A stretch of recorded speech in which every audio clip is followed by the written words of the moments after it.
Good morning. Denise Dryden here, out on Bainbridge. Again, huddled under the roof because it's pouring out there and the wind's going, so we might see a little action here between gusts of wind or whatever. It's the end of December. It's right at the third week, which is in the middle of all of it. Today I want to talk about learning to be wrong. Man, this is one of those topics that is just going to be so crucial to play with over this next year. So I thought I would just sort of gently introduce it as we're going into some of these family gatherings and celebrations, and time to sort of understand, what does it really mean to be wrong?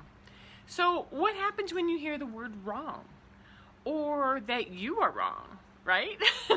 What happens inside your body? Pay attention to that. Do you get reactive? Do you kind of dig in and get defensive, like, who are you to tell me? Do you get angry? Does there judgment, like, you don't know anything? Is there shame? Like, yeah, I'm wrong a lot, or I don't want anybody to know that I'm wrong. Do you get protective? Like, don't get too close. Don't talk about that. Is there pride? Like, I am never wrong. I am really intelligent, and I make sure that I always weigh my decisions. Or is there maybe even something like a little bit of justice, which is, hey, I do my homework, and when I make an opinion, when I formulate an opinion, it's well thought out, and I do a good job with that. So there's this justice, kind of like, this is who I am. So today I want to gently hold this topic of what happens when we're wrong, or when we have to explore this, and pay attention to what is it really all about when we're wrong. So in order to do that, I want to build a platform of understanding, because that's what I do on this in this video. Is I usually bring up something and then build a platform so that we all have the same context, or that you know where I'm going with this. So the first thing is that we learn about life initially from our parents, right? We're born into a family system, and we scan, record, and play back. We learn what our family does, and our experience in life is formulated and imprinted based on what happens in our family of origin. Second is that when we build a partnership, we take two people from two different familial systems and we bring them together. Sometimes they're compatible, and sometimes they're really different. They are different worlds with different experiences. Okay, so when we blend those two worlds and those two experiences, and we create a life together. And we do our best to anticipate and to learn and to grow as we take on some of these, huge responsibilities that we do in partnership. Like, we work on our careers. We work on our partnership. We invest in homes, or where we're going to live together. We may choose to have children and start a family. And, what we know is that these are usually based on some thought out processes, some research, some planning, some choices, and that we know at all times that these things that we rely on are snapshots.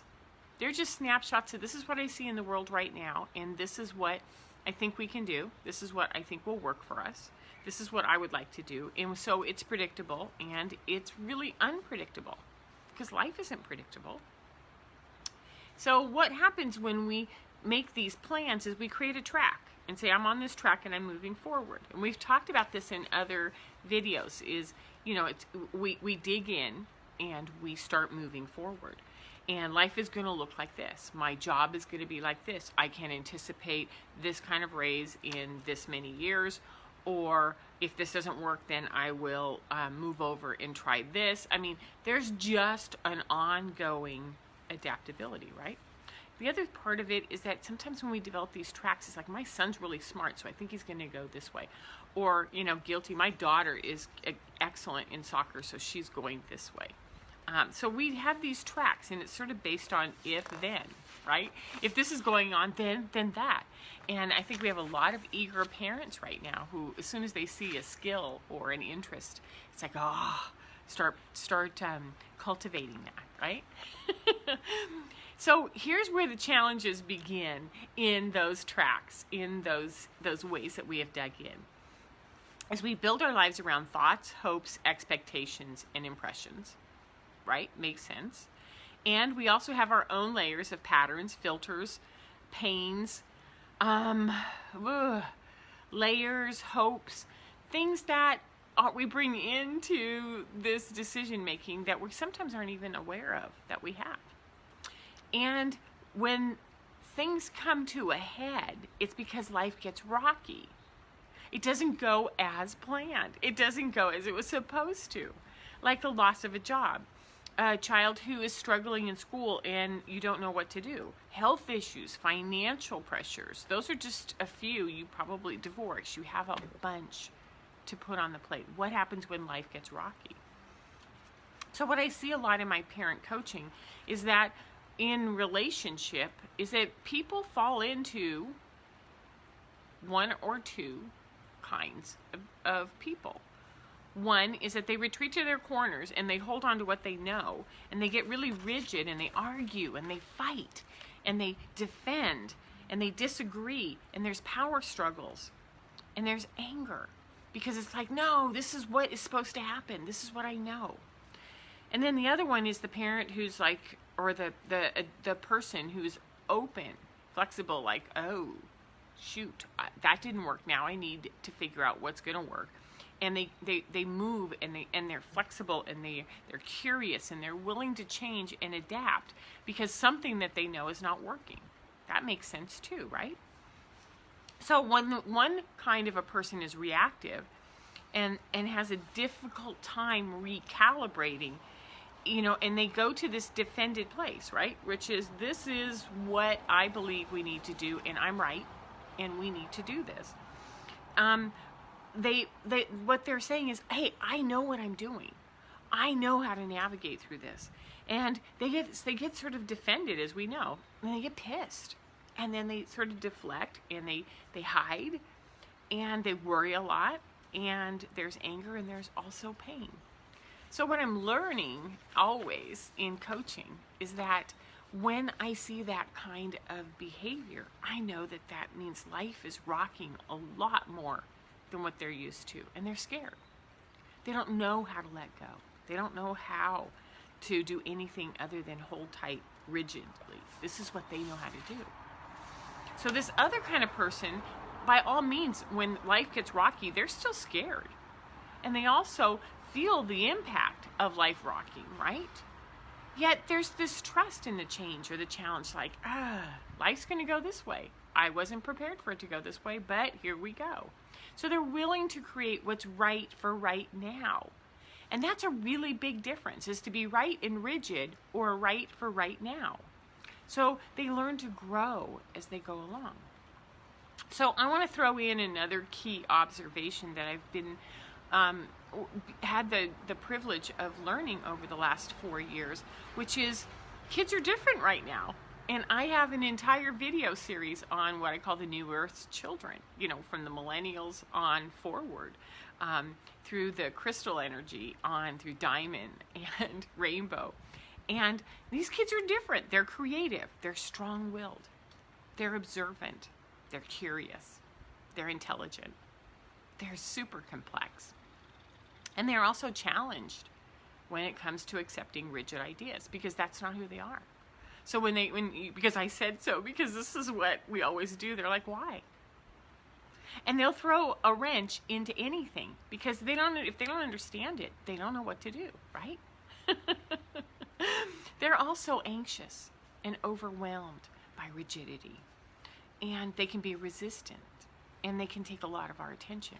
And so a lot of the work that I do is what happens when we have a child who's new to like some struggles in school or overwhelm or isolation, and they need a lot of attention, and we have to sort of let go of what we knew and go to something different. So this is a skill that sort of goes on into other areas too. These kiddos are quantum. They see everything. So if you think you're hiding it, no, wait. They can tell you exactly what's going on. So it means that we have to be curious and flexible and open. And we have to learn how to be like that second person, which is, right for right now. We have to be willing to bend. We have to be willing to negotiate. So as we go into 2019 And what we know now is that the leadership in our country is a little chaotic. Our financial institutions are rocking. With this, the stock market's just all over the place in December. Our challenges are going to be increasing. I believe this. So if they're increasing and we want to know what to hold on to, I got some ideas for you. Number one, learn to listen more. Really listen. Talk less. Learn what you don't know. This is what I know. This is what I have no idea about what that is. Relent. Let go. Relent to what you're holding on to that you know is right for you. Relent. You think of any word out of this, relent. Number two, explore the art of renegotiation. It's one of my favorite words. And renegotiation is like, based on all the information I have right now, then this is what I think we can do. This is what I'm willing to do. And if something changes, I'm willing to sit down with you and renegotiate again. It means that I'm the authority and I know what's right and wrong. It's saying, I've looked at all the information and I know what's going on, and this is what I'm willing to support and this is what I'm not. It's renegotiating at all times.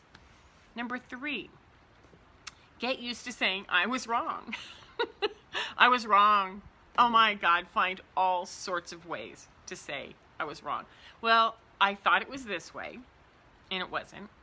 I figured it all out and believed it was this, and now I'm wondering if there's pieces that I didn't consider. I miscalculated. I was flat out off on everything that I jumped to and saw, and I got stuck. I got stuck in a rut, and I just kept thinking if I push harder and harder that I'm going to break through the dam. I'm going to break through the challenge. This is how my mind went. I went this and then I went that. So I was wrong in my assumptions. Get used to this. Find ways to say I was wrong. Okay?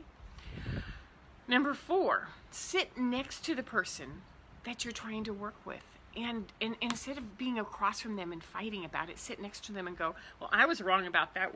What do you see? This is what I see. And you start this process of looking forward together and say, now, if this needs to change, how are we going to do that? So these key skills for 2019 will be presence, being able to bring yourself to presence, paying attention, adaptability, flexibility, responsiveness, collaboration, releasing, relenting, and love. Absolutely always based in love. So right now, as we're in our sacred celebrations, take this information in and start talking to the people that you love. Try them out and see what it feels like. So if you want some more tools, some more skills, some more support on how to do this, you can find me on DeniseDrydenCoaching.com, and have a great Sunday and have a great rest of December. Take care. Bye-bye.